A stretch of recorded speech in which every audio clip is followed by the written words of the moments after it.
Greetings. Welcome back to Black Bear News, where everything is connected. I just wanted to jump right into the video today because there's so much to talk about, so much to cover. Thanks for hanging out, guys. Thank you for being here. I appreciate you. Live on Rockfin, Rumble, YouTube.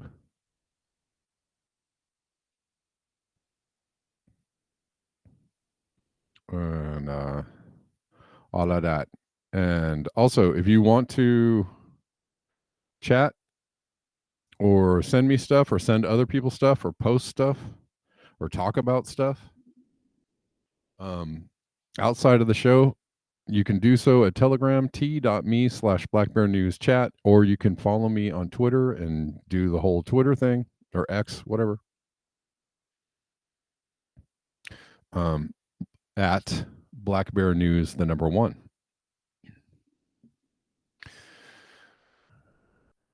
All right.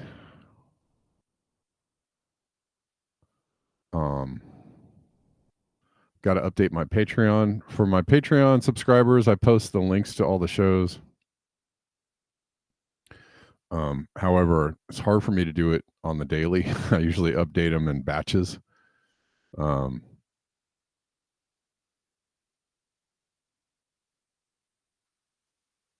In Cedar Hill, Missouri, the Big River is undergoing significant flooding.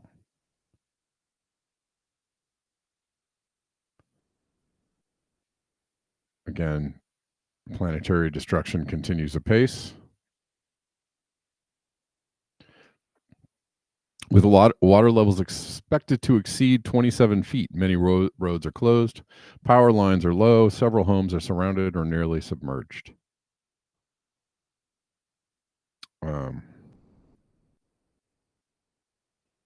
And I don't hear the there's lithium there people talking about this one. I don't hear the they hate Missouri people talking about this one. Or there's a 15-minute city in Missouri going down. Don't hear them talking about this one. I'm not saying that all that stuff isn't happening, sometimes here and there, but again, given the extent of flooding and extreme weather events that happen, continually and all the time, something else is going on, obviously, and you can't cherry pick events in order to fit your narrative. You actually have to put them into the context of the whole, right? And actually recognize all of the events and try to put that together in the context of the whole and then form a picture. Otherwise, you're talking about things that are out of context.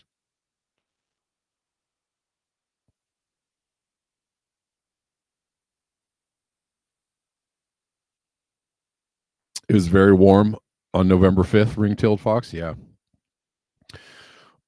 As the AOC, I'm going to get to the chats kind of towards the end of the show because I'm going to get through a lot of stories first. But keep the chats coming, y'all. I'll go back through the chats kind of towards the end, and we'll look at, I'll pick some things out. Okay. But I did see many people reporting how warm it is in November. It's warm here. I know I'm wearing winter stuff, but it's actually quite warm, quite balmy in the 70s, mid 70s, pretty much every day. It's not unheard of for this area, but when it's happening in New York and back east and all over the place, and in Canada, then yeah.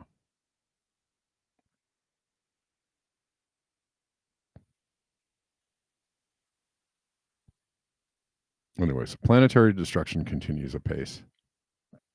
And that is most likely not going to end anytime soon. There will be no. I mean, again, never say never, and you never know, because things can take strange turns, as they already have, in some ways during the political contest. Things have taken strange turns, which we're going to talk about.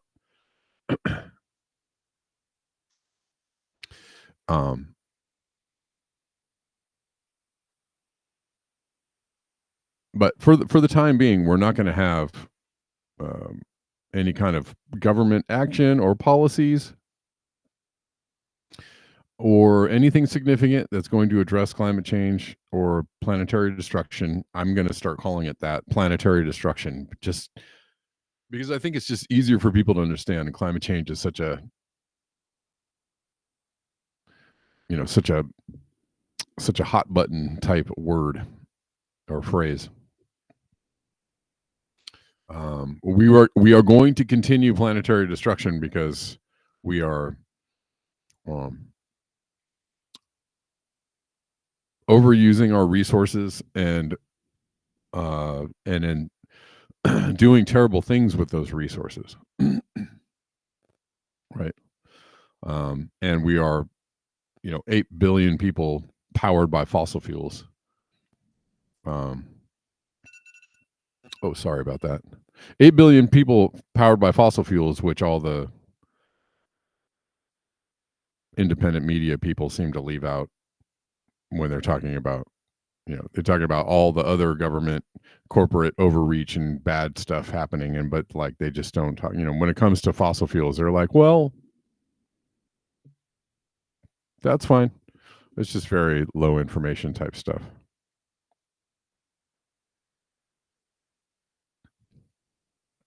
Anyways, there's fire in Southern California. We had very, very high wind. Again, I covered a post maybe 3 days ago about the very dry, warm conditions in Southern California. Dry, warm conditions in Southern California. Speaking of planetary destruction, there was something from Canada I wanted to play. That was from a few days. It was from over the weekend, and I wasn't doing a show. I gather all kinds of things during the weekend, but because I'm not doing a show, but a lot of those things get lost. But anyways, hot, dry conditions and wind gusts yesterday of up to 75 miles per hour were, they caused all kinds of havoc and also started the mountain fire is going on in Southern California as well. And we have yet to really have any kind of a fire season right now. So, God dang it. I really hate that my browser keeps doing that. In Cayo Largo del Sur, a small resort island off Cuba's southern coast, there was a Hurricane Rafael. Was there like zero coverage of Hurricane Rafael? I think there was not. I didn't hear anything about it. This is from yesterday, so apparently.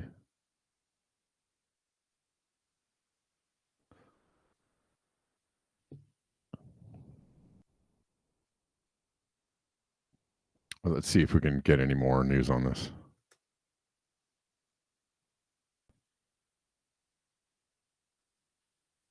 Yeah. Category 3 hurricane. Why I saw no coverage of this kind of anywhere, but this is on NBC News. So made landfall in western Cuba. I guess it could eventually approach the U.S. Gulf Coast. It made landfall yesterday. So, okay, I guess there is coverage of this, but I just am not really seeing it. I mean, usually, I have quite a lot of, weather, extreme weather, climate change, etc. type stuff in my feed. And so usually when there's a storm, a brewing, or when there's something happening kind of major, like a category 3 hurricane,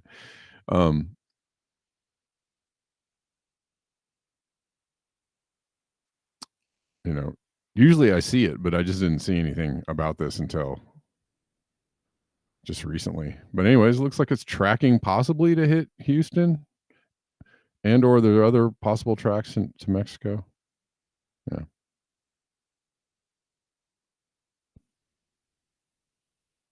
Okay. It's going west. Okay.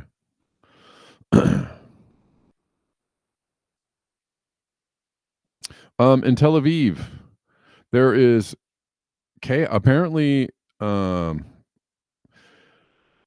So apparently, even the people everywhere, whether you live in Israel or whether you live in the United States or whether you live in Europe or whether you live in Malaysia or whether you live in, the people everywhere really don't enjoy genocide, and they don't enjoy being lied to, and they don't enjoy war. Um, and um, it's a mixed bag. And there's some people that think that you know all the people of Israel are united in this um, craziness, and there are a lot of people that support the military, the government, what's happening, but there are a lot of people that do not support what's going on for good reason. So Brockfin people, I see you. Thanks for all the links, Denver. I'll I'll go through the chats in a little bit. Anyways, let's go back to this.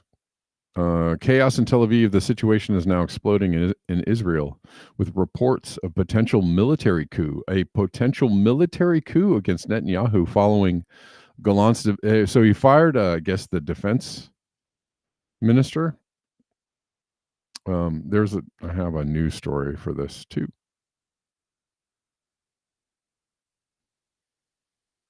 from the BBC. It's always a good practice to check Twitter posts. Always good practice to just go and see if you can find, because there is a lot of, there's a lot of junk on Twitter. There's a lot of real stuff on Twitter, but you just have to make sure that, you're not just reacting or responding to a video that is from 2 years ago or from somewhere else completely, and somebody's calling it something that it isn't. Anyways, protests erupt in Israel after Netanyahu fires defense minister. Prime Minister Benjamin Netanyahu fired the country's defense minister, Yoav Gallant. Netanyahu said a crisis of trust between the two leaders led to his decision. Wow. Adding that his trust in Gallant had eroded in recent months, and Foreign Minister Israel Katz would step in to replace him. Gallant said his removal was due to a disagreement on 3 issues, including his belief that it is possible to get the remaining hostages back from Gaza if Israel makes painful concessions, which it can bear. So he's saying we need to make concessions. And I'm guessing that Netanyahu was like, nah. Many protesters on the streets were calling for Netanyahu to resign and demanding the new defense minister prioritize a hostage deal. Netanyahu and Gallant have long had a divisive working relationship. During the past year, there have been reports of shouting matches between the two men over Israel's war strategy. The former defense minister has also been unhappy at plans to continue to allow Israel's ultra-Orthodox citizens to be exempt from serving in the military. Huh.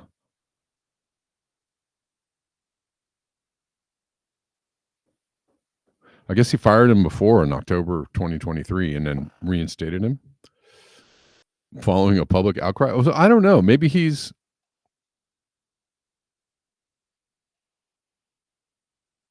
I guess so. I guess he didn't trust him. But, I mean, they're saying that there is a possible military coup. I'm trying to see if there's more. Here's some more footage, I guess. Somebody said Netanyahu is a baby killer. Now his own people will take revenge on him. I mean, this is in front of Netanyahu's house.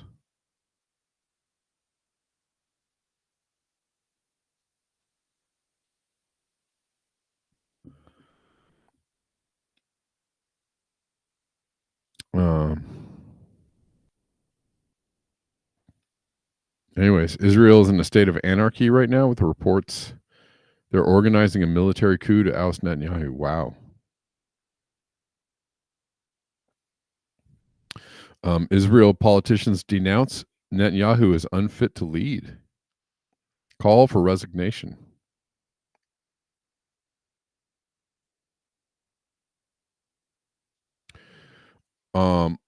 Well, and maybe they're interested in self-preservation, right? Because if you want to, there have been many who have posited the idea that Israel could collapse or maybe not exist anymore if they continue on the path that they're walking down. And maybe many in Israel, even in the power structure, see the writings on the wall. Yano?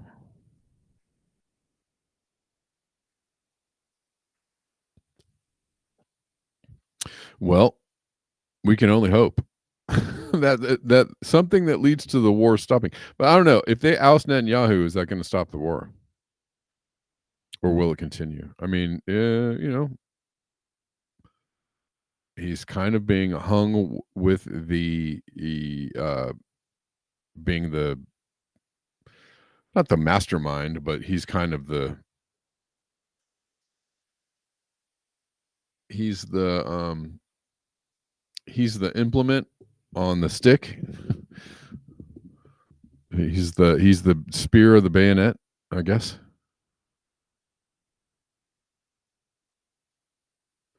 Really going south? Is that right?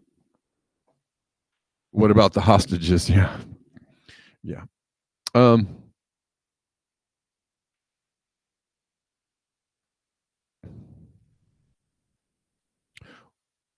Okay. I'll bite. Let's look at that. I mean, there's been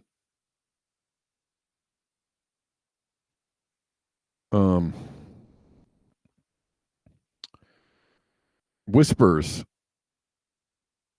Is it really? Oh, the coalition collapses. Wow. So they're firing people too. There's been whispers and rumors of war and all that kind of good stuff, but whispers and rumors that there's a lot of trouble in governments in Europe, especially Germany and France, over especially Germany over the Ukraine war and what's happening with the Ukraine war and other things going on as well. But like the people are very unhappy that they're not able to keep their economies going, that there's trouble afoot. So, indeed. All right. Well, okay. German government collapses after Olaf Scholz sacks finance minister.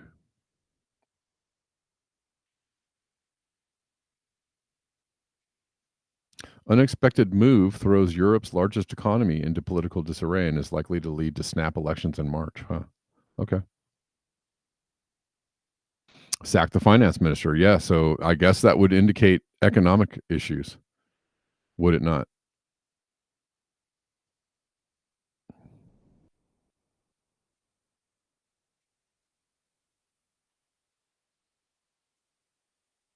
Hmm.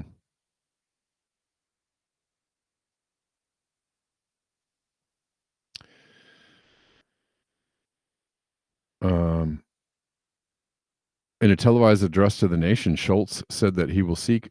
This is the Chancellor Olaf Scholz said that he will seek a vote of confidence in January that would pave the way for early elections by March. Okay. He offered Lindner, the finance minister, a plan to bring down energy costs, boost investment, and maintain support for Ukraine. But Lindner had no willingness to accept it. Maintain support for Ukraine. Huh. Situation is serious, Schultz added. There is war in Europe. Tensions are increasing in the Middle East. At the same time, our economy is stagnating. Okay.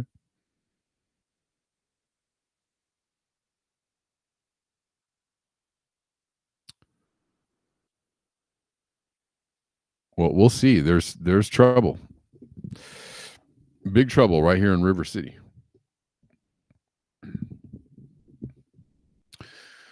So okay, well, we'll keep going. You prefer X going south, the name, the title X. Well, we'll talk about. Oh, we'll try and talk about that, I guess, too. We'll address, but hold on. Let's keep going because there's many things to. And we're going to look at fallout from the election and things, and also interesting things. Already, interesting things. I think they're interesting. Maybe you will too. I don't know. Interesting things happening already in the wake of Trump winning. Okay, let me close out some of these. Oh, I don't need more. I said close, not more. Oh, let's look at this. Is this the one I wanted to look at?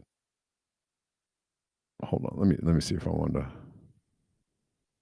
All right. We'll start with this from Max Blumenthal. Big brains on Max. Well, would you look at the big brains on Max? MSNBC just ran a lengthy segment attempting to explain Trump's anti-establishment appeal, while justifying the Democrats embracing the CIA, MIC, and neocons as something they were forced to do to save the republic. Let's read on. The segment relied heavily on a Vanity Fair piece published in October on the philosophy of Steve Bannon, but omitted the article's most delicious passages, which cut to the heart of the elite liberal panic about Trump's second term. After a drink in downtown D.C. with an affluent defense contractor overcome with anxiety about Trump's looming victory, Vanity Fair's James Pogue speaks to Ben Rhodes, Obama's former foreign policy brain and the brother of the current executive chairman of Sky News. I think people don't fully appreciate that the institutions literally couldn't function under a Trump presidency, said Rhodes. The G20, IMF, World Bank, NATO, it's not that the U.S. is the biggest stakeholder. They're literally appendages of the United States and our interests in our system.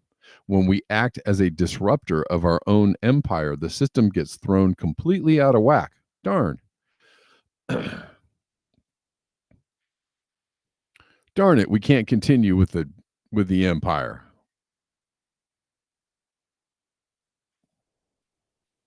Then came Pogue's takeaway, which cuts to the heart of the freakout consuming Beltway elites. This is what populism coming from left or right really means. It's when voters get to weigh in on subjects that politicians and policy experts like to keep outside the realm of public debate. Meaning deep state.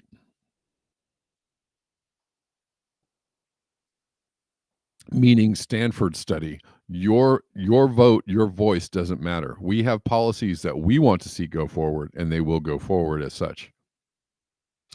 and suck a lemon if you don't like it. That's really their attitude. This may sound like simple democracy, but in practice, it's not how democracies within the core of the American system, from France to Japan to our own, actually work.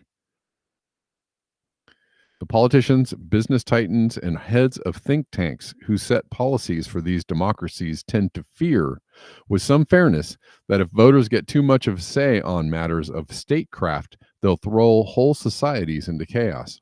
Oh my. Or will they? That's an assumption, right? That's something that people assume is true. But I wonder how is it really proven out?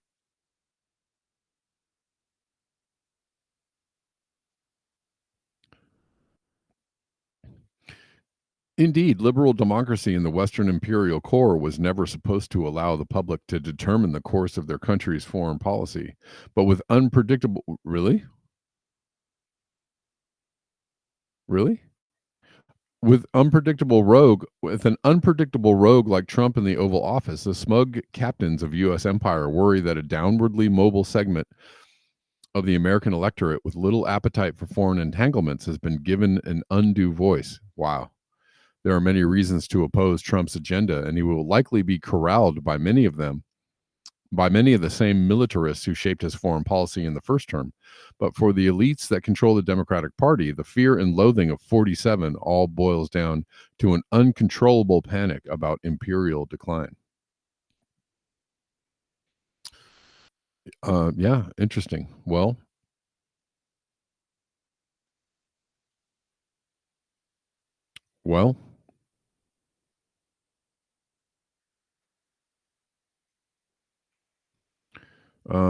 yeah, we're gonna continue. There's gonna be a lot of this is, aftermath of the election stuff and some meltdowns we didn't get to yesterday. Um, Daniel Negreanu says, "You conspired to block Bernie, you discarded and defamed Tulsi Gabbard, you didn't invite Elon Musk to a summit on electric vehicles, you blocked Robert Kennedy Jr. and others from having any path to make their cause in a primary. You embraced wokeism and identity politics, demonizing the evil white cisgender male population, extra scorn for those who have attained financial wealth. You further insult them by telling them that they didn't vote for Kamala because they are racist and misogynist. You then anointed the most unpopular VP of all time, anointed being the operative word, and tried to gaslight us into thinking she is the next coming because Meg the Stallion shook her ass on stage to get the vote out because joy. What exactly did you expect would happen? Exactly. These are your sins. Will you learn from them or continue to repeat them? America has spoken, and they are not buying what the DNC is selling. Wake up call. Um, uh, spot on. Spot on.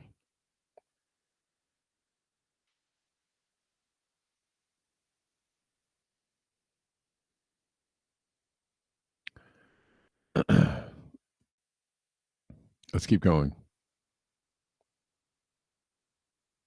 Okay, so this is interesting, and actually, it looks like this site has been up for a while. This is very interesting, and you know, I don't care. I don't care. I don't care. I don't care. I don't care if you are like, no, there. It's all of no. Look, man. If but maybe this is a ruse, and maybe this is all just a way to suck people's energy up. But you have to start somewhere with ideas about about changing things, right? Trying to change things, and generally change comes incrementally.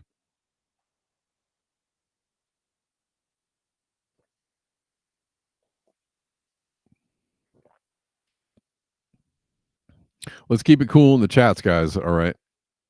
Let's be civil and cool. Um, it's all good. Debates are great. I don't know. Maybe you guys are debating, but let's be cool. Um, let's keep it cordial. What I was trying to say is change has to, if there is to be change on any front of any kind, you have to I think that's my issue or my problem. When somebody like a Bernie comes along or RFK Jr., you do get hope, right? You do go like, oh, because there's so little to be happy about. There's so little to like put your faith in or hang some hopes on about things, you know, possibly getting better, right? And you don't want to feel hopeless. You don't want to feel dejected and like there's nothing you can do, right? And it's even, if somebody comes along and takes that hope and dashes it, um by getting your hopes up and then like selling you out, right? Then that's pretty bad too. So, it sucks because we're in a place where it's like people have so little hope.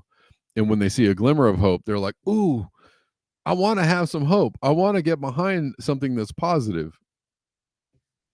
But you also have the feeling of, oh, but I can never do that because um, I can never do that because everything is a lie and a sham and a falsehood and okay. I don't know. It's up to you to decide what's a lie and a sham and a falsehood. It's up to you to decide what to put your hopes in or even have any kind of faith in anything. But anyways, I all that is to say, I saw this and I was like, hey, this is actually pretty cool because what did we just talk about in the last post by Max? People have so little hope, or so little, sorry, influence on what on statecraft, on what's going on, policies. Basically, people have so little influence on policies that that puts them in the place of why try, why vote, why do anything, why try to push against the machine. The machine seems to have all the answers, and they don't want to hear what we have to say.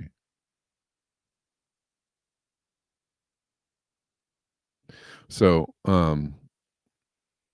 this is literally a portal for trying to give people a voice or a say. And I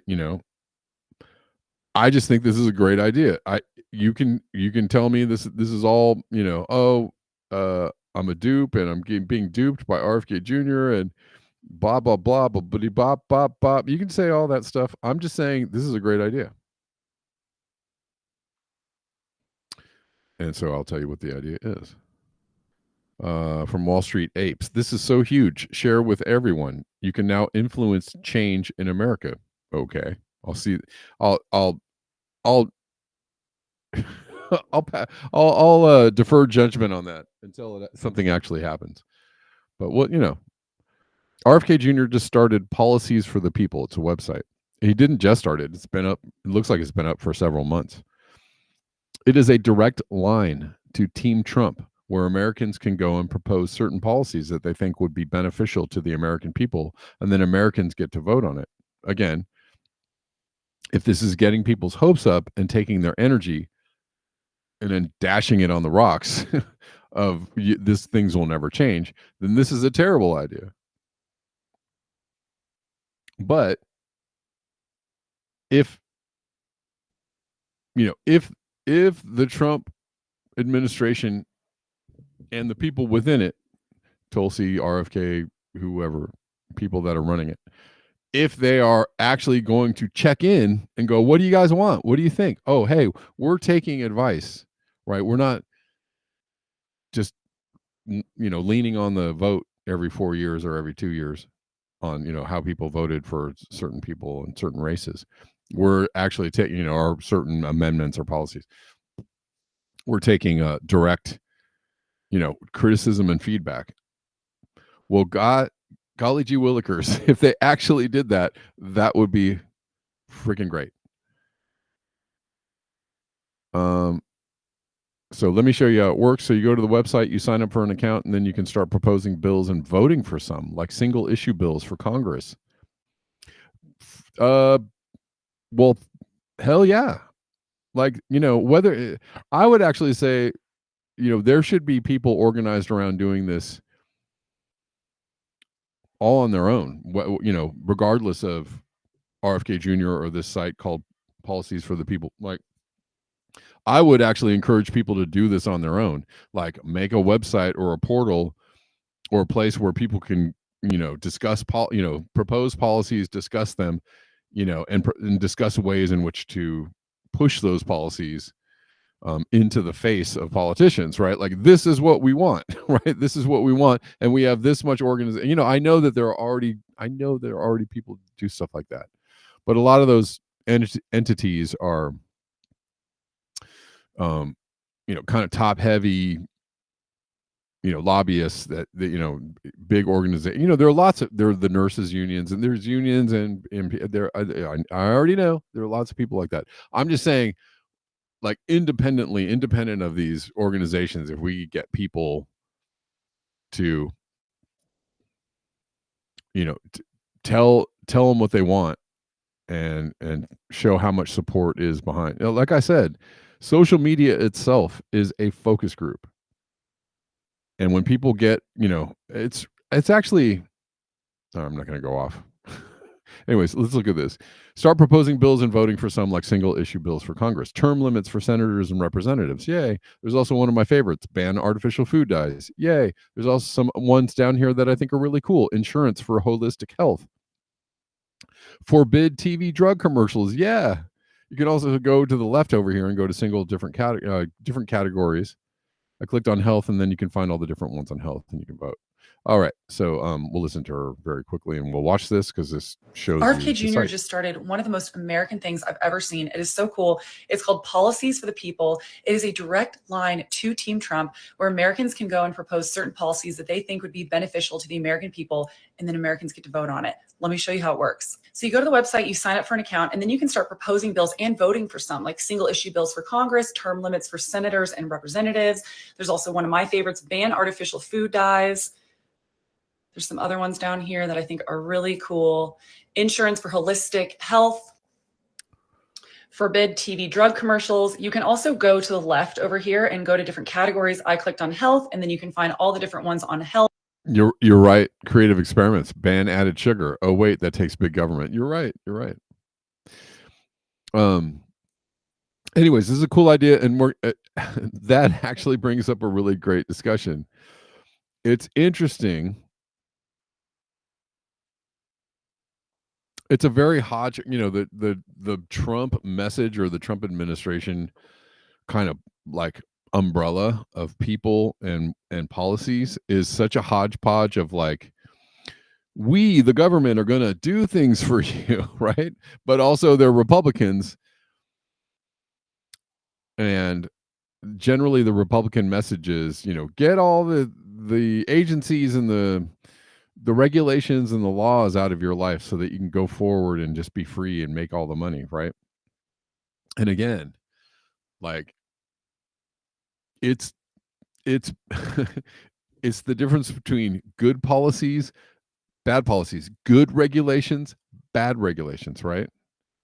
If the CDC is recommending or even forcing or mandating an untested, unproven product on you, or very poorly tested, product on you or towards you,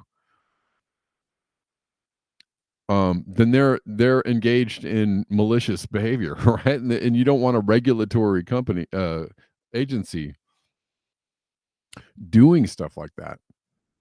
So if you're going to have a regulatory agency at all, you want to have them doing good things, right? You want to have them enforce good regulations, like taking, added sugar out of everything, or taking, you want them to have the power to do good things for people, not do, not be in the service or employ of the corporations who are paying them off to do the bad, right? The whole story.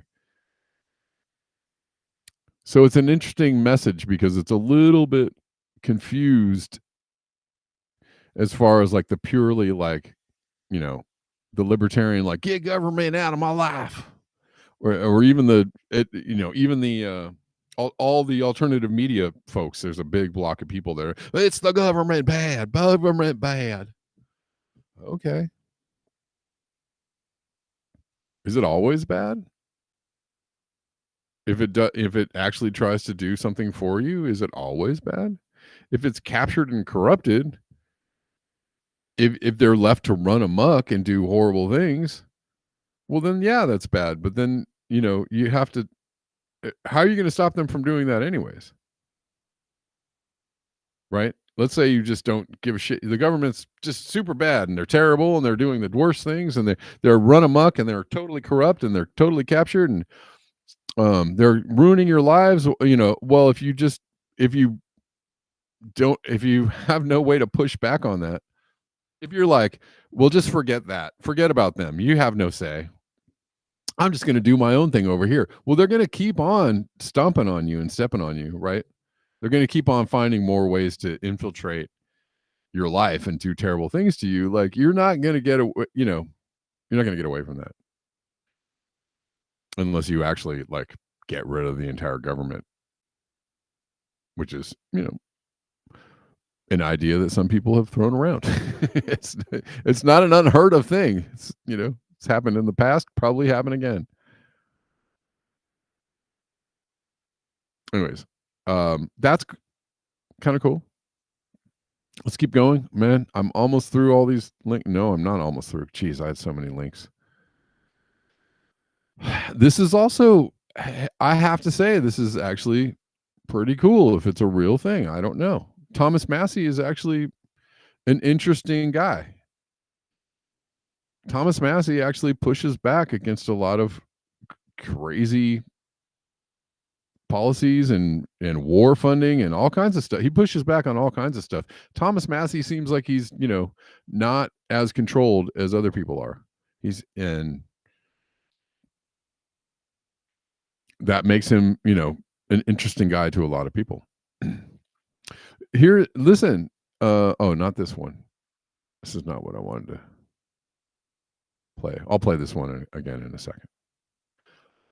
Here's another thing that's happening. Okay, I'm trying to speed up because time is getting short. Joe Salatin, a farmer and regenerative agriculture advocate, has been offered a position within the USDA. Wow. He will advise Thomas Massey, who has agreed to be Secretary of Agriculture. Wow. These are things that are really super positive, and they're also, super populist, and they're also, this isn't anything close to like Nazi shit, right? This isn't like we're coming around you up and and force all your women to have babies. This is not anything like that. Again, is it really going to happen? Is it all going to happen? Is it going to happen the way they say it's going to happen? Is it going to actually be good for people? We don't know yet. We don't know. I'm just going to say this is actually kind of cool. He will advise Thomas Massey, who's agreed to be Secretary of Agriculture. Here's the full message posted to his website today. The deplorables and garbage people won again. Can you believe it? I've been contacted by the Trump transition team to hold some sort of position within the USDA and have accepted one of the 6 advisor to the secretary spots. My favorite congressman, Thomas Massey from Kentucky, has agreed to go in as Secretary of Agriculture. He's been the sponsor of the PRIME Act, which, if pushed through, would be the biggest shot across the bow of the entrenched industrial meat processing system we've seen in a century. Let liberty ring. Wouldn't that be a change of fortune for big ag? If RFK Jr. goes in as Secretary of Health and Human Services, everything will be inverted. Talk about the coolest turnabout. He'd be the boss of the Faucis and Francis Collins. The whole COVID anti-science crowd. Wouldn't that be a change of fortune for Big Pharma? I mean, actually, that's pretty great.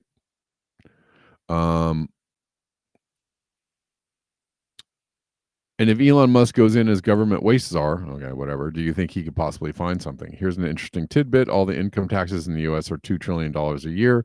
Government spending and borrowing are so out of control that if we eliminated $2 trillion from the budget, it would only set us back to 2020. Does anyone think returning to government spending in 2020 would destroy things? Of course not.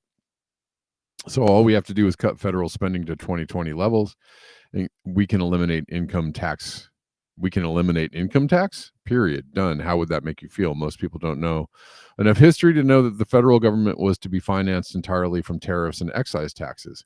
In fact, as a nation, we operated just fine for nearly 150 years without an income tax. The only president who eliminated the national debt was Andrew Jackson, and he did it by eliminating the second bank of the U.S., a national bank, or central bank. Nearly 100 years later, we got the third central bank, known as the Federal Reserve, plus the income tax. Anyways, it goes on and on. Oh, so that's interesting. Interesting stuff. I don't know. Just, I'm just.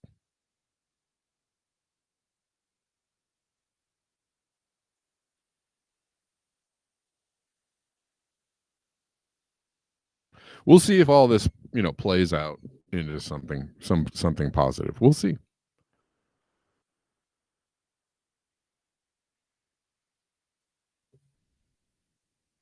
We'll see. Again, none of this ever moves the needle on climate change, and will never move the needle on climate change. And you guys know why? Because we'd actually have to be talking about dismantling civilization, as quickly as somebody had a really good. Who was it that had a good comment about it? I think it was JMW, about returning all the material back to the earth, all the materials that we dug up and displaced. Yeah, that would be the actual solution to planetary destruction. But we're never gonna, you're never gonna convince civilization that it's doing the wrong thing. The only thing that can convince civilization is doing the wrong thing is civilization completely collapsing, or mostly collapsing, and everybody going, what the hell, what's going on? And even then they'd probably be like, no, we got to build it back and build it back better. So we're going to just be watching planetary destruction just do what it does. I mean, there's really nothing we can do about it besides just watch it happen, and do what you can do on a personal level. Like, if you want to not include yourself in the, rampant all out assault on the planet, you can amend your own behaviors in a way, that makes you less culpable in that assault on the planet. And, that's the only reason to do it, is do it for yourself. Do it, say, like, I didn't act like a complete and utter moron today. I tried my best to, limit my, I tried my very best to limit my, the impact of human garbage on the planet. But that's about all you can do. Otherwise, the only thing people care about is eating, where their next meal is going to come from, and paying the rent. That's really, like, you're not going to ever appeal to people on anything deeper than that. Sorry to say. And until people have enough stability and safety, right? Until people are actually, like, feel like they feel safe enough and comfortable enough to actually care about that stuff, they're not going to care about it, right? Because they're going to be busy being absolutely in panic mode, because they're like, I don't know how I'm going to buy food this week. I don't know how I'm going to pay my bills this week. That's panic mode. And you can't get people to care about something like climate change, or something, that's farther off in the future, when their immediate needs are being threatened, right? There's just no way. There's no way.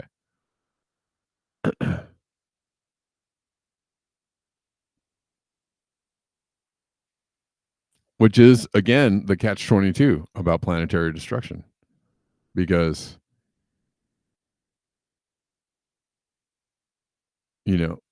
you're gonna have to meet everybody's immediate needs on some level in order for them to be in a space where they can be comfortable enough to actually care about that, right?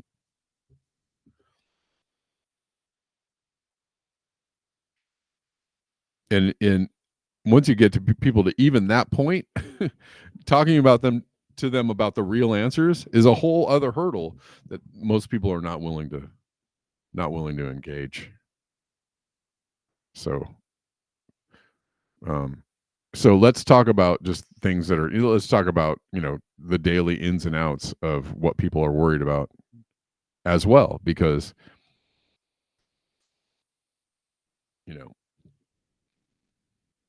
people are worried about it.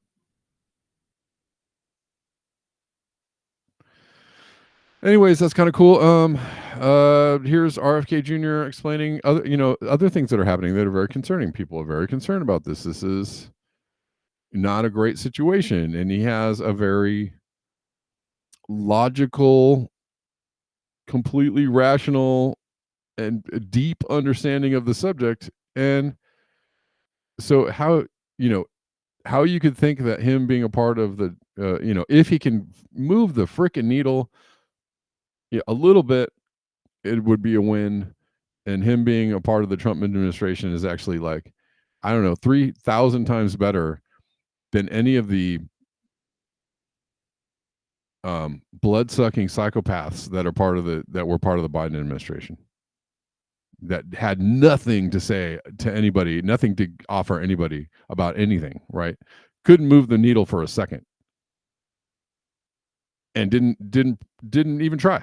Like, did you hear anybody that was in that administration that was going like, come on, let's change things, that wasn't just completely, co-opted and giving you lip service? I didn't hear anything.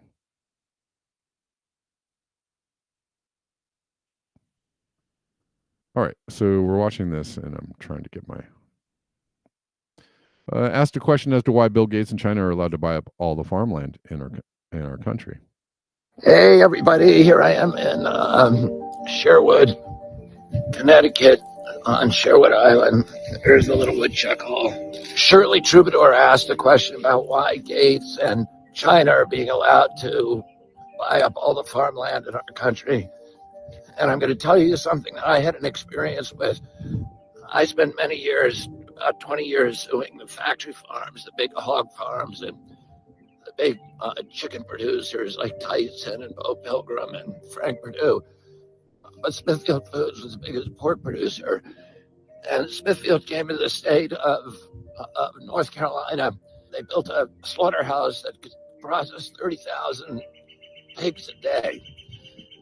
And then they had a partner named Wendell Murphy, who was in the state Senate, and he passed 28 laws in the North Carolina State Senate making it illegal to sue a factory farm. He left and went into partnership with Smithfield, created a way to raise pigs, instead of raising them on farms, to raise them in warehouses called Murphy 1100s. And they dropped the price of pork from 60 cents a pound to 2 cents a pound. It put out of business all 28,000 independent hog farmers in the state of North Carolina, and it replaced them with 2,200 factories, all of them either owned by Smithfield or contracted to Smithfield. The only farmers who could stay in business were farmers who signed that contract with Smithfield to mortgage their homes, to put those big hog sheds, the Murphy 1100s, on their property. And then they lose all control. They become serfs on their own land. Smithfield dictates all their farming practices. It gives them the food. It delivers the piglets, picks up the grown animals, and brings them to slaughter. They put out of business 28,000 farmers, and they control now 80% of the hog production in North Carolina. Because they dropped the price in North Carolina, Iowa had to adopt the same system, had to cave into Smithfield. They ended up taking control of 80% of the hog production in our country. Then they sold themselves to China. So now China owns all that hog production in America, and it controls our landscapes. And that's the end of Thomas Jefferson's vision of an American democracy rooted in tens of thousands of independent freeholds, each one owned by family farmers, each with a stake in our system of government. And that's why all of this industrial agriculture not only gives us substandard food, but they're also taking control of our landscapes. And that is a huge threat to American democracy. Yeah. So, yeah. And, Judy Truitt says,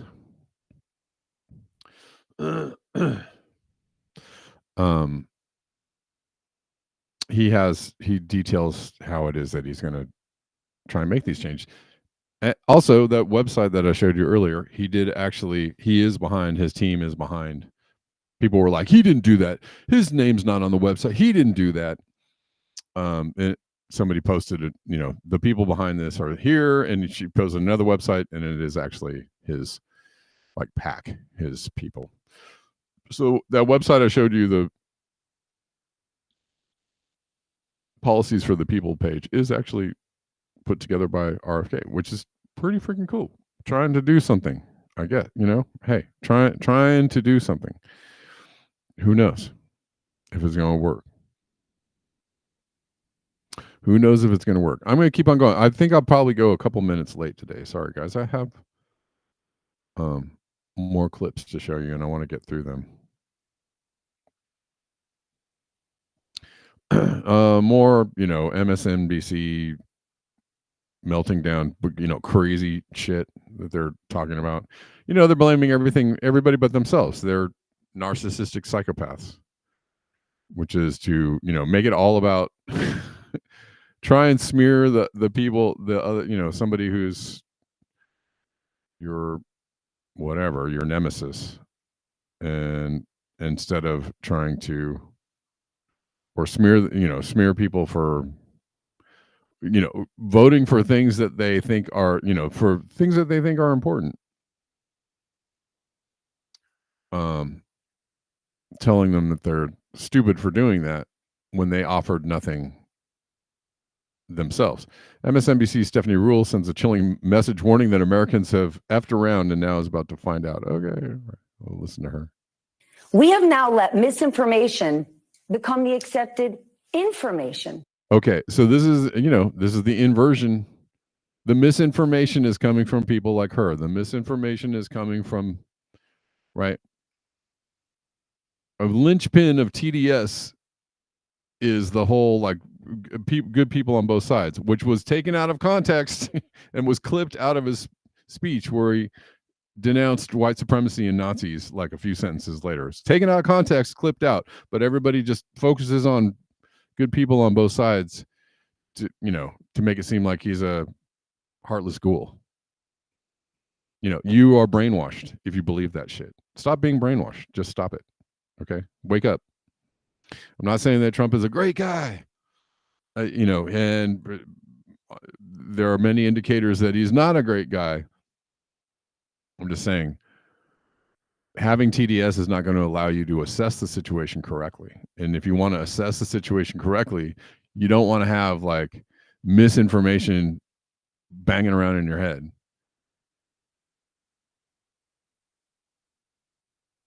It is washed over us. Elon Musk, he buys Twitter, and then he uses it almost exclusively to be a propaganda machine, and we've accepted it.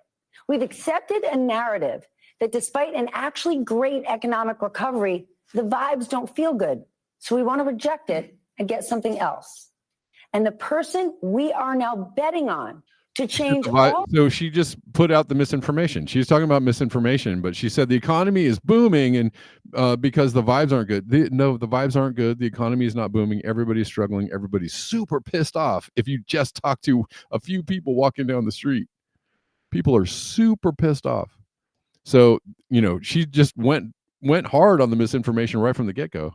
All of it is Donald Trump, a man who did two almost impossible things. He won the American presidency twice, and he drove a casino into the ground. What will the future hold now that America has just decided that we're going to F around and find out? Okay. All right. So again, oh my God, people are voting against their own interests. Maybe that might turn out to be true. Almost every time people vote against their own interests, but they're trying to.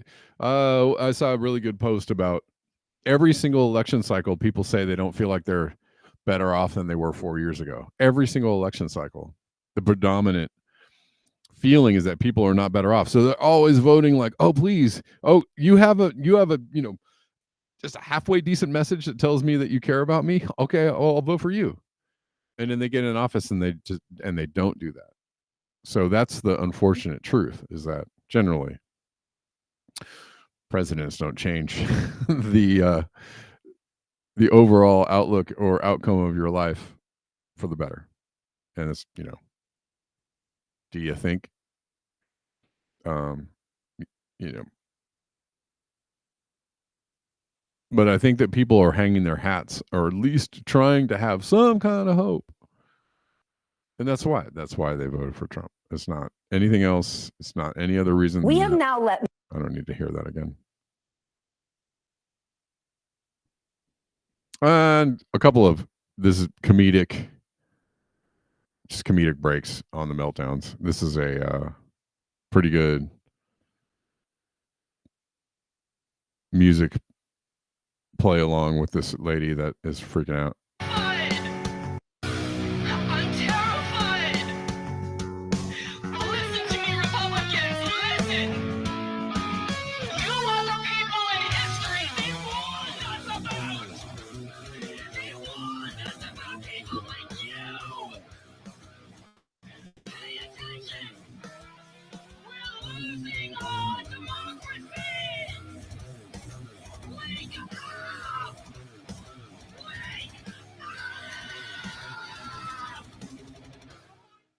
That's pretty good. By the way, it's interesting.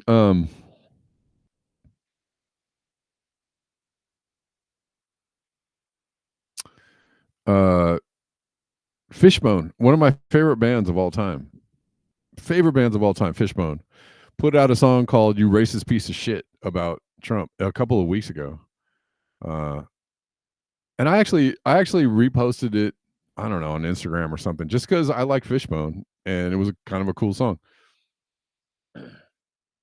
But I actually felt a little bit like I didn't really need to post that, because I just don't want to keep that like I just don't want to keep like inspiring people to just be like, oh, he's just a racist. Like, I don't want to inspire people to just foam at the mouth. And I did get a couple of people with the foaming of the mouth, like, yeah, this song is great.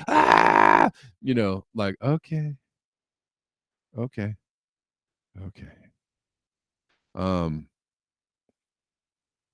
But these people are like melting down, they're freaking out. It's just, and so I was trying to say, Fishbone is getting like a lot of backlash. And they just posted something today. They're like, oh, geez. Like, they're like starting to delete comments, and they're like, this is our page, and we're not going to hear any, we don't want to hear from half the people that think we're wrong or whatever. And I was like, okay. You guys walked into it like, you know. Yeah, I don't know. He did a good guitar solo to the preacher condemning COVID. Okay. That was a pretty good. That's actually, I really dug that song. That was pretty good.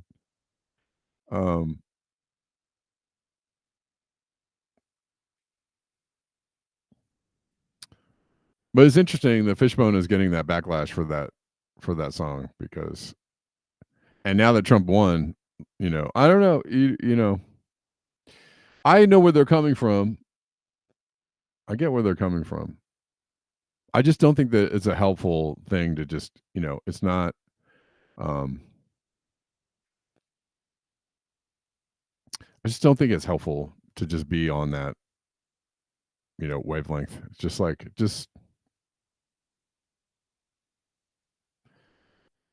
you know, it would actually be like, it was a good song and I understood the message, but it actually would be even more powerful if they, you know, made a song about what, you know, fucking disingenuous pieces of shit the Democrats are. But, you know, that's all over the place too.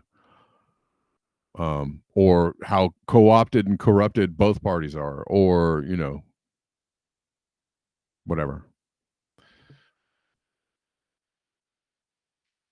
Or what a racist piece of shit Biden is. Did anybody make any songs about Joe Biden being a racist piece of shit, or a, you know, or a kid sniffer? I didn't see a lot of those. Yeah, I hope he doesn't hire Mike. You know, Pompeo and Bolton. Hell no. I mean, that is a big bunch of cognitive dissonance, right? If you have RFK and Tulsi, you know, hopefully RFK and Tulsi Gabbard and Elon Musk and these people can like get in his ear and go like, no, don't, with the neocon, with the Mike Pompeos and the John Boltons, like, don't, no. Right?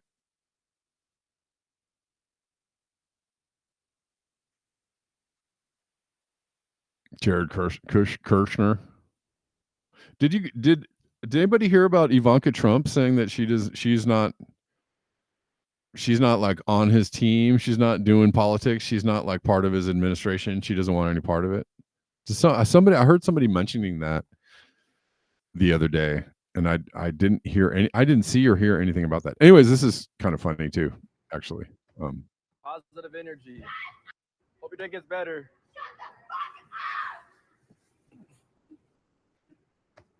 Positive energy. Hope your day gets. Anyways.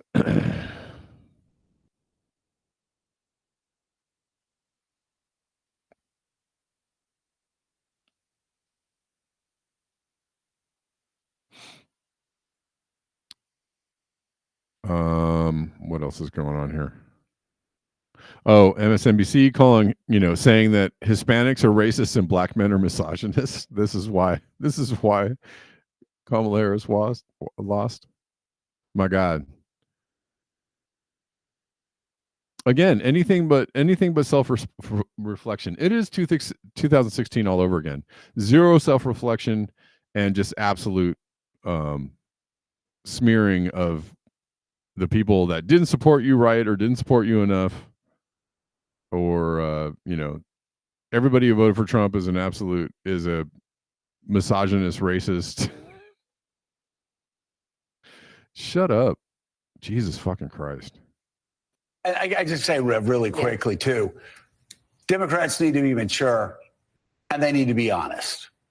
And they need to say, yes, there's misogyny. Wait, But yeah. it's not just misogyny. Wait. He started out like mature and honest. He started out like, oh, we're going to have some, self-awareness and assessment. And then he said, and then he goes on to say Hispanics are, a little racist, and, black men are a little misogynist, White men.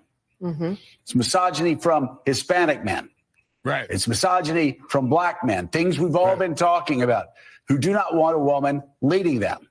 Might be race issues with Hispanics.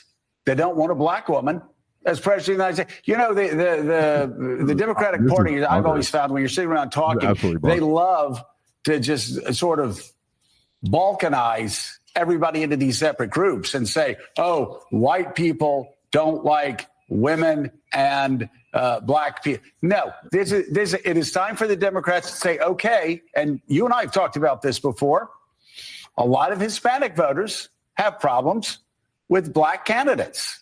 Right. A lot and of with other Hispanics. You got some that don't like each other. And some of the most misogynist things I've heard going on this Get Out the Vote tour came from black men. I mean, misogynist things. So you're absolutely right. It's not simplistic. And we've got to have real honest conversations about it. Yeah, we have to have real honest conversations about anything but our own failings as a country or as a party, right? All right. And last thing I want to cover, and then we'll do a little like group chat for a second. Half of Gen Z voters say they've lied about their votes.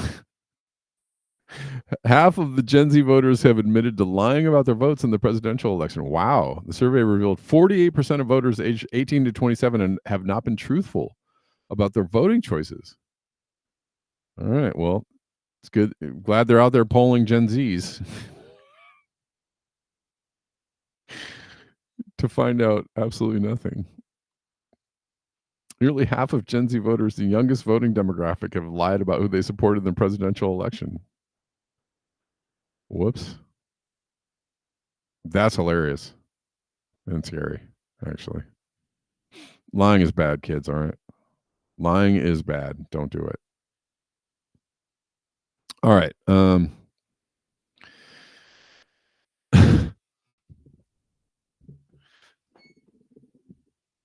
Ringtail Fox says they can't do introspection because they believe they did nothing wrong, are perfect in every way. It's everyone else's fault. Classic narcissism and sociopathy. Yeah, exactly. Sorry, my beanie's all over the place.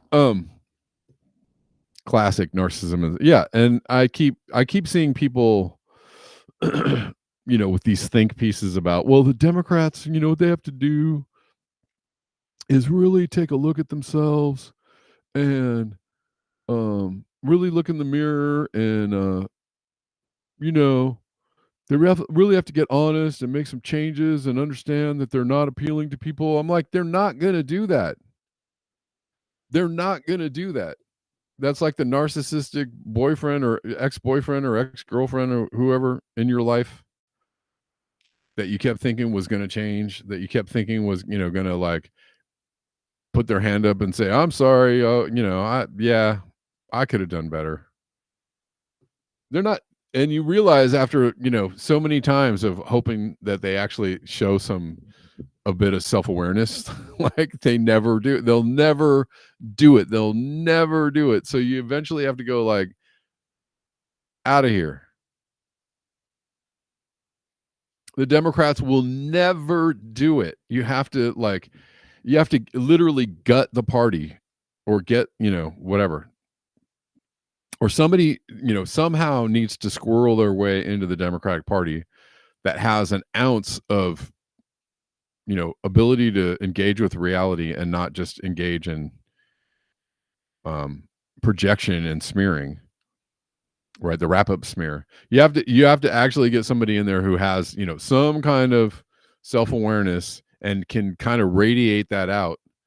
But, as far as the current power structure of the Democratic Party, there's no way that's going to happen.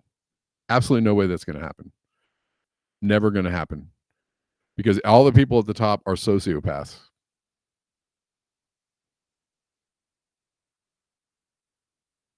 And so, until they get out of the party, there's no changing. They're not going to listen. They're not going to do the self-awareness thing. It's just not going to happen. Unfortunately. So, we need another party, or we need a third party, or we need a different party that is, concerned with the voices of the people, or concerned with at least addressing what people are concerned about, at least listening just a little bit and not smearing them as conspiracy theorists and whack jobs. Oh, you think the Ukraine, war is not a good thing? Oh, then you're a Russian puppet. You've been lied to by the Russian controlled social media, right? Not responding in that way. And actually going, oh, you don't think the Ukraine war is good? Why? Why is that? Tell me more. Come closer. I want to hear. Give me your thoughts. They're never going to do that. They just smear and deflect. They are sick. They're mentally ill people, and you have to get rid of them somehow. I don't know what. I don't know how you get rid of them.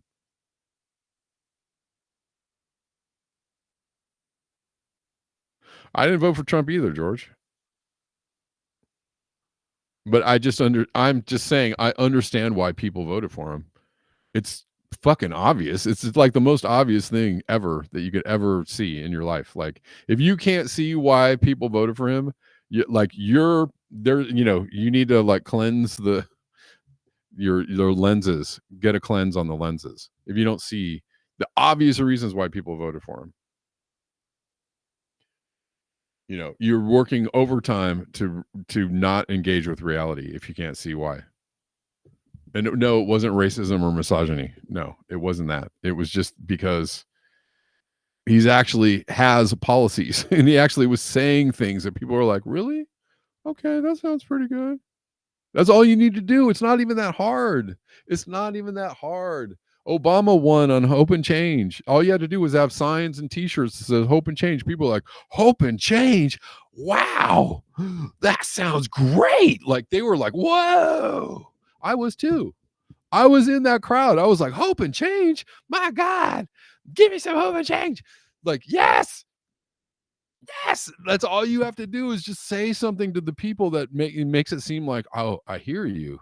And I understand that you want something different, and maybe you want to feel a little hope because you feel hopeless, right? That's all you have to say. That's all you have to do to win an election is just say, like, I hear you. And that's why people voted for Trump, because all he did was say, I hear you. And Kamala Harris the whole time was like, I'm speaking. Shut up. That's why she lost. Ain't nobody going to vote for that. Nobody's going to vote for somebody who's like, oh, no, everything's great. Over here on my end, we're doing fine. Democrats rule. That's why you have to vote for me, because Democrats rule. We're the best, and they're racist. And everyone's like, all right, what? You're not actually giving me, you're not actually telling me anything that like I want to hear. You don't have anything. You're not like offering me anything. And when you do say, well, yeah, I understand that, inflation, some people are worried about it. We're going to fix that. And they're like, yeah, but you're in office right now and you didn't, you brought it. You didn't fix it. You brought it to us, right? Like, do you understand? It's just so freaking obvious. It's not freaking like calculus and shit. It's like kitchen table plus and minus math. It's like, if Jimmy has 2 eggs and Alice brings him 3 eggs, how many does he have? Like, that's how easy it is to freaking figure that one out. So come on, man. Get it together, Grouch. Yep. Hillary called them a basket of deplorables. Biden called them garbage people. And there, what else did Biden do?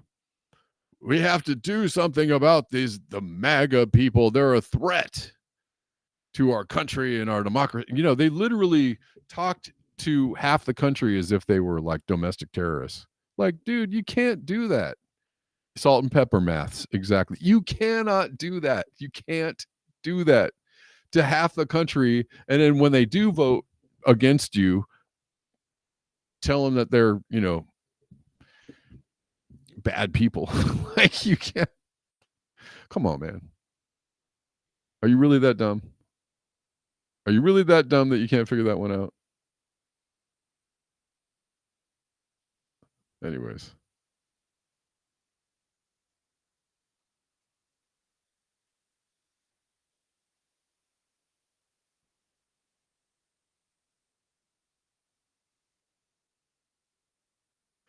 Ringtail Fox says, Billy has 2 apples. You spit on Jimmy. How many votes are they going to give you? Right.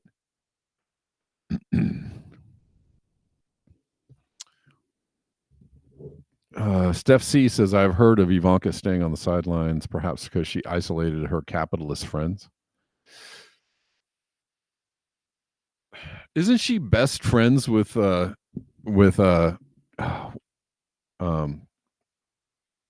why can't I think of her name? The Clintons' daughter. Aren't they best? They're like best buddies.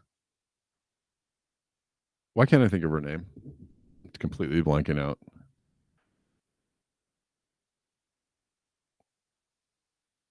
Ringtail Fox. Justin Trudeau said anyone that disagreed with his policies were domestic terrorists. Right.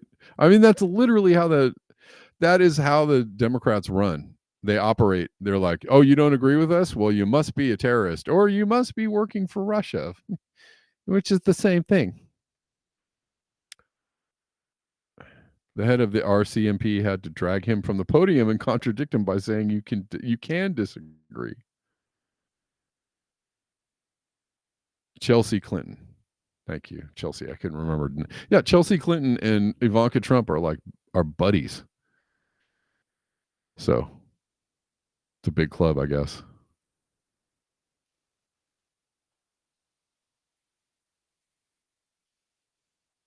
It's a big club.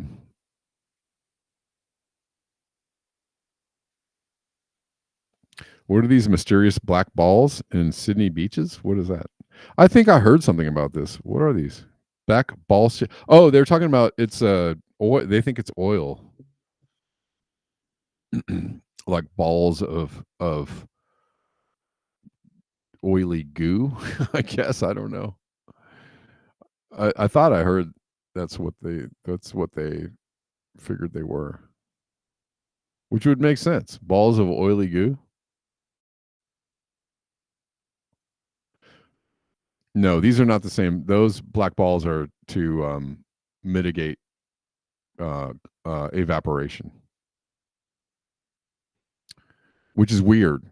Floating a bunch of plastic black balls on a lake to mitigate evaporation. It works, but I'm like, first of all, they're plastic. Second of all, there's a lot of them. Third of all, don't they break down into the water? I'm like, this is one of those ideas. It's like, this is a great idea. How long how long is this going to work for? I don't know, about 5 years until the plastic breaks down into the water. So that'll be good for the water. Just let it evaporate, bros. Bros. Just let it evaporate. That's what water does. We got to put thousands of black balls on the river. It just sounds like one of those. It's like, this is a great idea, but like on one level, kind of brilliant because you figured out that the black balls stop the evaporation, but also incredibly stupid because they're plastic black balls. Like, and then you have to make them, right? They're just incredibly wasteful and eventually probably toxic. Like, why would you? I just don't understand why that was the answer. Like, you know what I mean? They were like, we have to figure out this problem. Well, what do you do?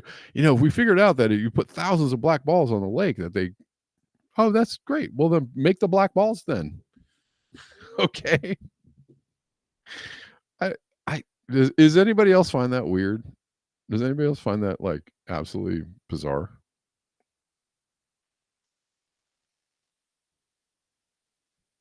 The shade balls. Yes, the shade balls.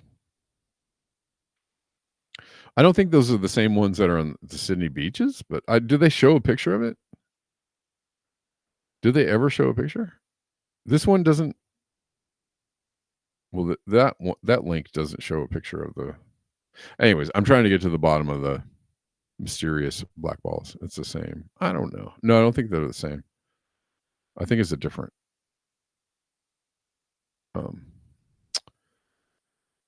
I think that the answer to that particular story was that they were like remnants from oil spills or something.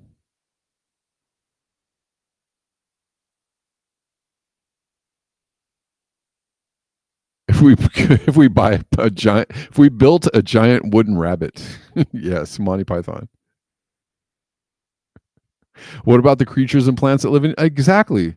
Like it's like one of those, like, this is the dumbest engineering feat ever. You know? Right. What does it do to the life in the water? What does it do to the actual quality of the water? What does it do? Like, it was just this incredibly short-sighted engineering idea. Yes, you're right.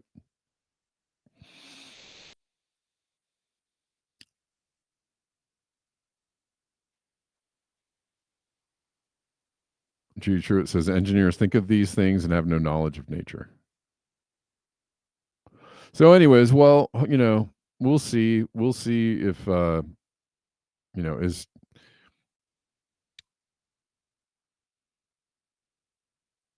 is the Trump administration just going to bring the country down in a ball of flames?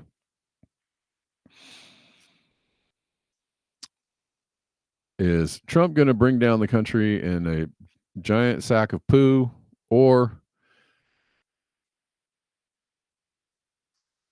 can some of these people that he's surrounding himself with in the administration actually push him left? Which is what, imagine that. Imagine that. The Democratic Party shuns and pushes away the people that are actually leftists, that have leftist,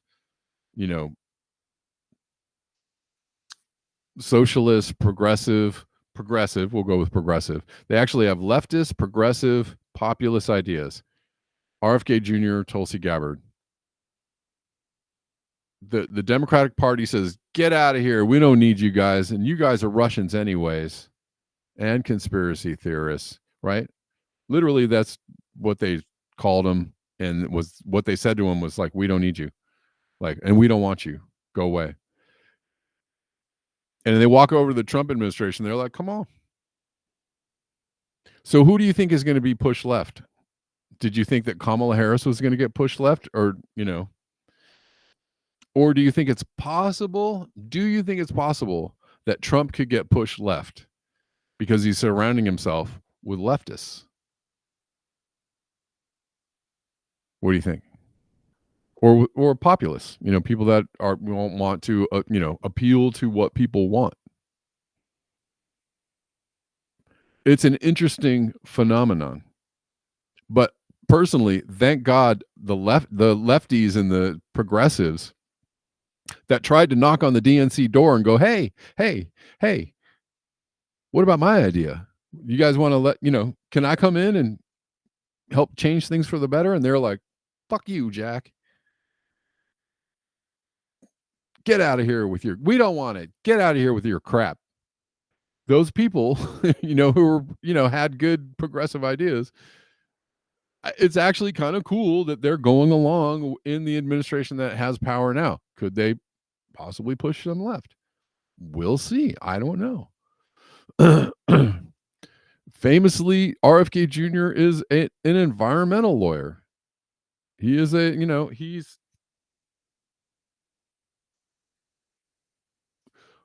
won and brought several lawsuits against, companies, corporations, institutions, and whatnot that are harming people, and tried to get them to stop harming people. So Steph C says, that's it, Kevin. Trump is the hopium for his followers. He studied Dems really closely over the years. He's a Danish style socialist. Okay. I don't know anything about Danish style socialism, but maybe.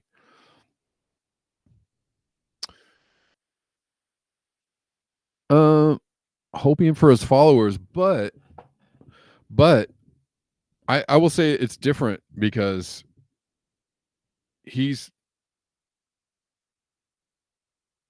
when the Democrats, remember in 2020, everybody on the primary debate stage, when there was like 25 people, like, hi, I'm ready, hi. And they were all like, Medicare for all, tax the rich, help the people, right? And they were all like, yeah. But then as the primary went on, all the people that actually were truly behind that message just fell away, except for Bernie. Bernie was still there, kind of.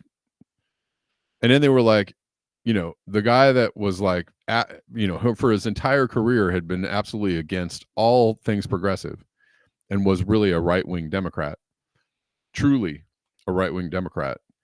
He was the one that were like, nah, it's going to be Biden.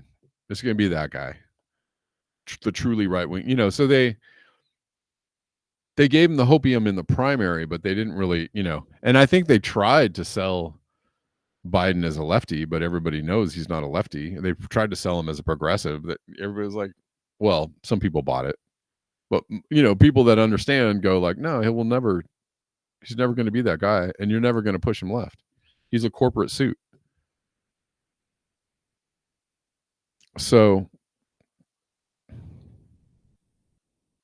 George Robeson says, I have a hippie friend who told me Trump is going to fix America. I don't know if he's going to fix America. I don't know. I can't even make those kinds of claims. I would never get up here and say like, yeah, he's going to do it. Yeah. All right. I'm just saying it's interesting. I'm just pointing out that it's interesting that he has progressives in his transition team and probably in his cabinet who, if he listens to them and is capable of listening to them and implementing what they want to do, would actually push him left, which is freaking interesting. And if you want to, go further just for a second, parties flip sometimes, right? The Republican Party was the party that freed the slaves, right? The Republican Party, famously fought a goddamn war over it. They were once the party of, the Republicans were the party of populism and Theodore Roosevelt was a Republican, and he also made his own party because he was like, I got to make my own party because these fools don't want to actually do things that are good for the country and the people and whatnot. But he was a Republican, but he was a progressive. He had progressive ideas. He was into, doing things that were going to help the country and help the people. And then you have, and then you had FDR as a Democrat come and flip the Democrats to the populist socialist side. And they have become the party of, were the party of like civil rights and progressive ideas and right forward thinking. And the Republicans became the corporately sponsored warmongers. It could be a point in history where we're seeing, obviously the Democrats are now the corporate sponsored warmongers. They are literally to the right of Trump, and they have been to the right of Trump both times he was elected. They went right. Trump went left. They went right. So, at the moment, the Trump administration looks far more left than the Harris, the Biden/Harris administration was or promised to be. And that's literally why Trump won. So, whatever. But again, Judy Truitt. Oh, Jimmy Dore covered it. The party switching stuff. Yeah.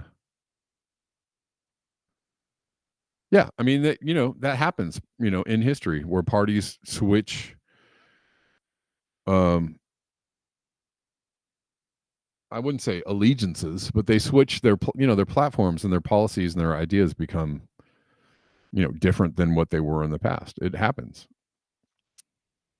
which is why also you have the Republican the right wing neocon warmonger Cheneys backing Kamala. That's also why she lost. She lost because you have neocon warmongers, the Cheneys, saying, we like her. And everybody's like, oh, God, really?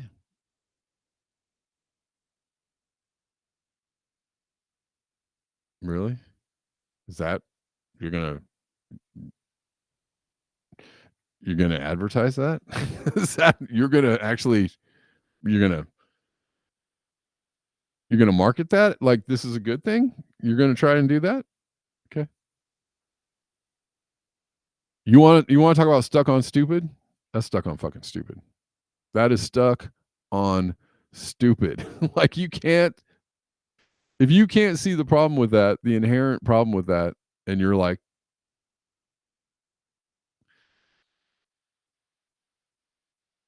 I don't know what to tell you. Anyways, whatever. We'll see. We'll see if anything changes. We'll see if anything changes. But interesting stuff is afoot, is all I got to say. I'm not on the Trump train. I'm just saying, hey, look at that. Hey, look at that. That's interesting. In these strange and weird times, and it may all just be a big pile of shit in the end, which it usually is. So go back to your regularly scheduled programming, I guess. Where's my freaking Rockfin feed? No. Did I lose it? Oh, crap. Hold on. Let's see if I can get my Rockfin feedback so I could say goodbye. This has been a long show. I got to wrap it up. I'm glad you guys could hang out with me today. I didn't even really I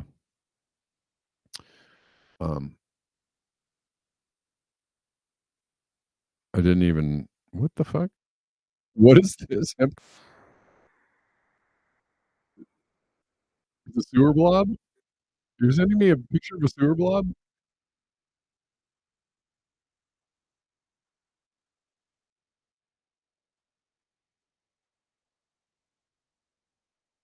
Okay. I was like, what? I saw your comment. I was like, what's happening? Is a sewer blob? I didn't even say, if you want to support the show, I appreciate your support. Thank you for being here. And thanks for hanging out with me on the daily. We'll be back tomorrow at the regular time of 11 a.m. There are a bunch of links below if you want to support. There's Buy Me a Coffee. There's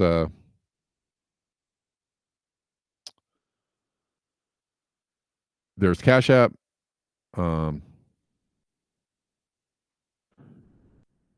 There is PayPal. There's Ko-Fi. There's all the things, right?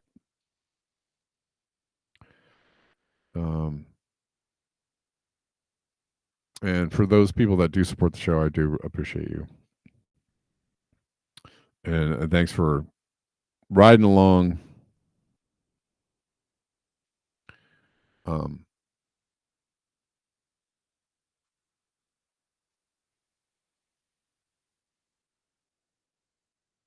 We'll see what happens. Weird times, right? Trump had populist messaging, but it was still far from left. Yeah, you're right. D-base, yeah. No, it's not. He's not a lefty. That's not what I'm saying. I'm just saying he's left of the Democrats, right? The Democrats were not offering anything but,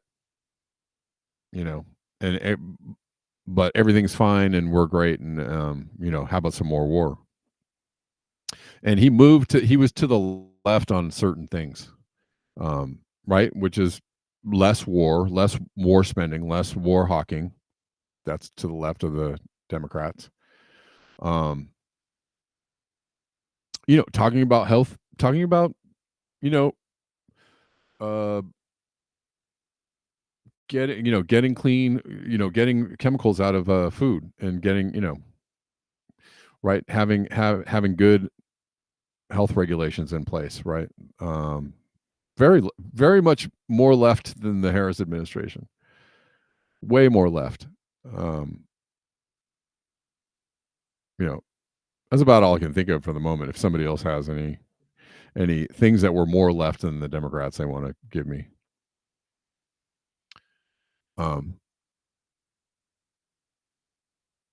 But during his first campaign, he was talking about giving people health care, and Hillary Clinton was talking about not giving people health care. And that was, again, we're talking about politics. We're talking about political promises as opposed to actual actions. Usually don't match up. You're not wrong. They thought they could be rainbow warhawks. Yeah. And which is basically that was their platform, and there wasn't really much about their platform. I mean, I think they were running on reproductive rights and what else? I can't even think of anything else that they were going to try and do better for the economy. I mean, that was about it. And that, we really, really want a ceasefire, but first we're going to send over a couple more shipments of weapons. And we're going to get some promises that there'll be a ceasefire. But first, we're going to send over just one more shipment of weapons, right? Like, nobody believed, even if, whatever it is that they were promising, and when they didn't promise much, nobody believed them anyways, because they were like, well, you've been here for a while. And you're pretty much fucking up. So were you going to... So you're counting on us believing that you're going to stop fucking up and do some better things when you get elected. Oh, that instills a lot of confidence. Anyways, less chemicals in the food, releasing JFK files. Oh, Hemcar, yeah. I mean, I don't know. I would call a lot of the things he promises as more populist than lefty. Than left leaning, but less war is definitely left. Less war hawking, less military spending, and more spending on things that people want at home is definitely left leaning. But people would, they are going to smear that as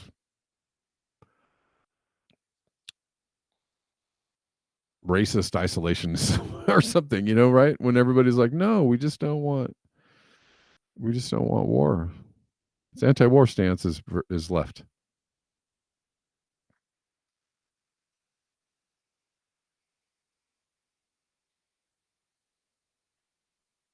All right, I really got to go. Thanks, guys. I appreciate you hanging out. We'll see you tomorrow again at 11. And Thanks for being here. Thanks for having open minds and stuff, you know.